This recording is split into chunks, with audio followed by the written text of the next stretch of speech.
businesses, the firm was focused on very different things. And so in order for us to thrive as a department that was contributing to stabilizing the firm, we had to really become more commercially focused and really be driven by the issues that impacted the business. Often HR professionals will kind of identify an agenda of issues around people or talent management that are disconnected from what the businesses actually need to accomplish.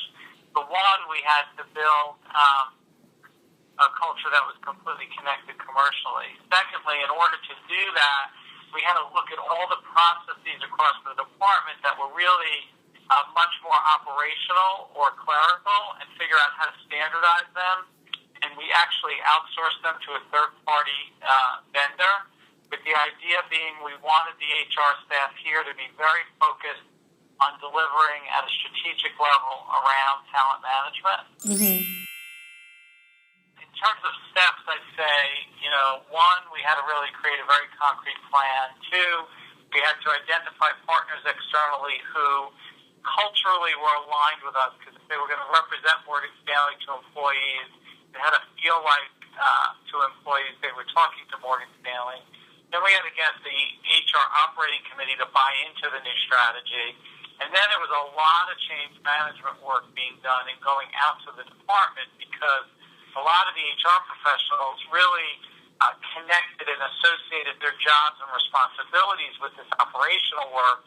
When they saw this operational work was leaving the department, we had to do work to help them understand that the value proposition they were bringing to the firm was changing, but that it still existed. And we didn't want people to think, because the thing that they were known for doing today was not going to be their responsibility tomorrow, they didn't have value. We've actually executed on the outsourcing, and so the work that people were used to doing doesn't exist anymore. Mm-hmm. So what I would describe the challenge is to make sure that we have the right talent that can operate in the new sort of operating paradigm, and make sure that the people that are left have been able to transition from being operational transactors to sort of strategic business partners thinking about talent. I guess the way you do that is through performance evaluation and management, and you talk to the clients of the different HR people, and you have their managers do evaluations, and you try to figure out who is doing well and who's not. I think from the firm perspective, you have to have the buy-in. And you have to have them. So we had to have buy-in from the firm that we were going to go through this change, and that Right. the expectation and the economics would be accepted by the businesses. Well, I think those that really didn't want to adapt and didn't adapt well, they're gone. Okay. When you're going through a massive change or a cultural shift, one of the key to success, the biggest key to success, is identifying very early the naysayers and the blockers. Okay.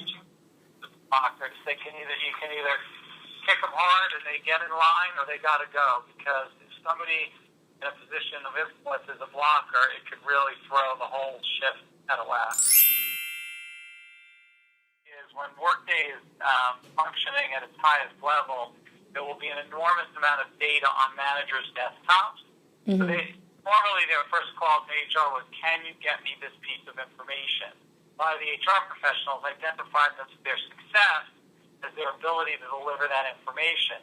In the world we're operating in today, the managers are going to have the information, and so the question to the HR professional is going to be, what does that data mean? What trends do you see? What does that tell you about my workforce? What does that tell you about the talent I have? So it's really shifting from data provider to data analyzer. Make sure that when you're going through business school, that whatever you're learning, you're forcing your professors to identify with it at a practical level and not just a theoretical level. Because I think a lot of students that go to some business schools are great on theory, and it's why we stopped hiring from Columbia, to be honest, in HR.